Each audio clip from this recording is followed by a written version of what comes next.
Good evening, folks. Um, Look at Killarney and me must just go hand in hand. Uh, Four winners from six runners. One of them was a non-runner in the last. Um, I'm very very happy with that. Ben Rubin obviously was the biggest price, tipped up around 8 to 1. Very very happy with that. Like I said, I was very very fond of it since the word go. So I was delighted to see it getting its head in front for the Henry de Bramhead team. Moving on now to Ballinrobe. Now tomorrow it looks to be a fairly average card, if I'm quite honest with you. Uh, Nothing really, I suppose, stands out as superstar material, but look, it could be a nice little way for, I suppose, turning a few bob as well at the same time. Uh, Hopefully our luck has changed now. Now that we've started tasting a few winners. Ballinrobe hasn't really been the luckiest track with me, but um, like I said, that time I was in a bit of a rut and I just couldn't seem to pick anything at all. Never mind pick two, three, four winners in a day. But look it, we're going to take our chance anyway. We're going to go with Ballinrobe now tomorrow. So the first race, 1 o'clock. We're going to kick things off. We're going to go with the next best pick of the day. We're going to go with Santana Plessis, 7 to 4. Look at this horse. It's become very, very frustrating to follow, but at the end of the day, it's met some very nice competition. Really and truly, I can't be too hard on it either. It was second in, 3 times in concession. Each run seems to be a little bit better than the last. Just, I suppose, meeting one too good. Look, it is coming up against Powers Bomb, who is a fairly decent sort, but just to me looks to be a better chaser than, I suppose, a hurdler, and with some very good hurdling experience under Santana Plessis' belt, I really can't see this horse being bet. I honestly think this horse is just going to be a little bit too good here, and if I'm not mistaken, Keith Donoghue is on board. It's either Keith Donoghue or Sean O'Keefe. I think maybe, yeah, Sean O'Keefe, I think I seen his name. But look, at Sean's a decent rider. Sean should know exactly what to do on the horse. And yeah, hopefully 7 to 4. It's short enough price, but it could be a nice one to, I suppose, kick start today and hopefully kick on for another very, very good day in terms of picking winners. Now, 1:30, we're going from next best to nap. We're going to go with Imperial Choice at 6 to 4. Again, another very short price, but look at its course form. It speaks for itself. Its last run here was a very, very easy winner. One before that in Limerick, again another very, very easy winner. But in those 2 runs, it's gone up £13. That, look at it, it's not ideal, but Simon Torrance is on his back now today. He takes £5 off. So really and truly, for his last win at 7 lengths, you're only really looking at, I suppose, maybe a pound over what he really should be.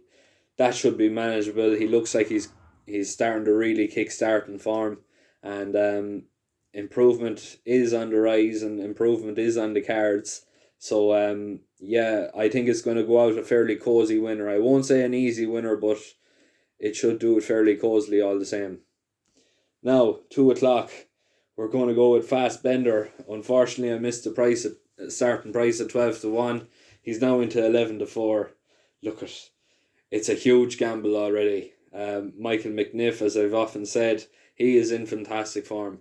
Really and truly, this horse has some fairly decent hurdling form under its belt. It was fourth on a couple of occasions, and I think, if I'm not mistaken, it was second round here before.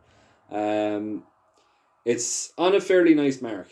It's one thing I will say. It's on a fairly nice mark, and looking at the gamble that's gone on already, it's shortened 4 times in price. Even more so when you really look into it. I'd say it's 4.25 times now at this stage. But yeah, there's obviously something going on. There's obviously someone has a fairly, I suppose, nice bit of knowledge and has a fairly nice bet in it at this price. And yeah, look at, he was 12 to 1. If you spotted it and you were in the know at 12 to 1, I'm absolutely delighted for you, but I wasn't. And I'm going to take, look at 11 to 4. We're looking to try and back winners, and this, certainly looking at the price drop, it looks to be one that could well be very, very hard to stop. Yeah, so fast bender 11 to 4 from the McNiff yard. If I'm not mistaken, it's the only horse McNiff is sending down. Um, so yeah, there could be something to it. 2:30. We're going to go with Swell Time 11 to 4, or not 11 to 4, 4 to 1. Um, look at, it's a very pacey sort. It should suit Ballinrobe down to the ground. Ballinrobe, it's I suppose hard to describe really. It's sometimes you like to see the horses going from the front, and other times you like to see them, I suppose, being held up and produced late on. But um, it's a very, very pacey sort. It's held its own in flat company around Ireland, most notably second in the Curragh to Laurie Yates from the Katie Brown yard, who was had an absolutely outstanding start to the season. It then went on to win very, very cosily in the Curragh, or not the Curragh, the Goran Park. That was under its second start under hurdles. First start was when it was 4 to King Pellinor, 25 to 1 in Tipperary, if I'm not mistaken. Um, and yeah, look, at that should be way too good for this field here. Yeah, for the dough, yeah, it's another fairly decent sort, but I suppose reading of the race, I reckon this Swell Time will go from the front, and yeah, for the dough will definitely have to be something very special to catch it. Um, yeah, so look at 4 to 1 compared to 6 to 4. Look at, it's a chance, but as you all know, sometimes these chances pay off, and yeah, we're gonna go with Swell Time at 4 to 1. Look at, if you can get each way at a quarter the price, take it, because uh, as I said before, like if they're at an each way price, you're well worth taking it, and yeah, if you could get a quarter the odds, the worst case scenario, if it places, you'll get your money back. But I really think this horse, if it doesn't beat Jaffa the Doe, it'll definitely follow it home. So yeah, we're going to take the chance 4 to 1. 3 o'clock, another each way selection. We're going to go with Bavarian Girl at 6 to 1. Yeah, look at some very nice bumper form here. In particular, is it's 2 seconds. First second was behind Beret Rouge in Roscommon. If I'm not mistaken, the day was the 27th of June. Um, Beret Rouge looks to be an absolute superstar. It then followed that up with a very, very nice second against Robina, um, for the ownership that's in great, great form, to Sutton Racing Club. Robina smashed the course average of 7 seconds that day, and it was only, I think, something like 4 or 5 lengths behind that day. So really and truly, like, it definitely has some very good pace, and it looks to be a nice hold up horse. It's interesting to see it going over hurdles. I thought maybe it might have been given another chance at a bumper, but obviously, look at, they've been schooling it at home, and it looks to be, I suppose, doing the job. And yeah, Bavarian Girl could well be one that'll, I suppose, upset the odds and maybe cause a bit of a shock in Ballinrobe tomorrow. Um, Look at, it's well worth an each way all the same. I definitely think, look at 6 to 1 is I suppose underrating the horse a little bit. I definitely think, look at, it's a fairly nice, has some serious potential behind it, and I definitely think it's going to go on to do bigger and better things. Um, Now 3:30, we're going to go we're going to go with a hopeful selection here. We're going to go with hopefully at 9 to 2. Again, look at, depending where you're going, it's at an each way price. It's a chancy enough pick. Hopefully, definitely looks to be one of the worser horses in the Mullins yard at the minute. I say that obviously with the greatest greatest of respect to connections, but it just, I suppose, looks a little bit frustrating. It just doesn't look to be the most, I suppose, straightforward of horse. Paul Townend takes up the ride. Paul Townend's in absolute serious form. Uh, Willie Mullins obviously really starting to take control again of the Irish national hunt scene. He was a little bit quiet there, I suppose, at the start of the year, but like, look at since it all started up again, he's just blew everyone out of the water. Um, Look at it's one of the tougher races to call. Um, Hopefully, like I said, it looks to be fairly frustrating, but at the same time, there's races to be won with it. Um, I definitely think the potential is there to win this race, but who knows? I don't really know what way this horse has improved or whether it has improved anyway at all. But you have to take the Mullins and Paul Townend combination. The success rate they've had since, like, any time really at the end of the day, but in particular over the last 2 weeks, it's returning something like, I think I seen something like 76 or 77% for every time the two of them paired up to run home a winner. So look at that's a massive massive return rate. Hopefully here, look at it's worth taking a chance. I think look at it's there to be won. If it improved anyway at all, and if Willie Mullins sees something, he'll have it right for this race. And yeah, hopefully 9-2 could be, I suppose, overpriced a little bit. Now, final race of the day, we're sticking with the Mullins operation here. We're going to go with Negroni at 11-10. Look at debut was, how should I say it?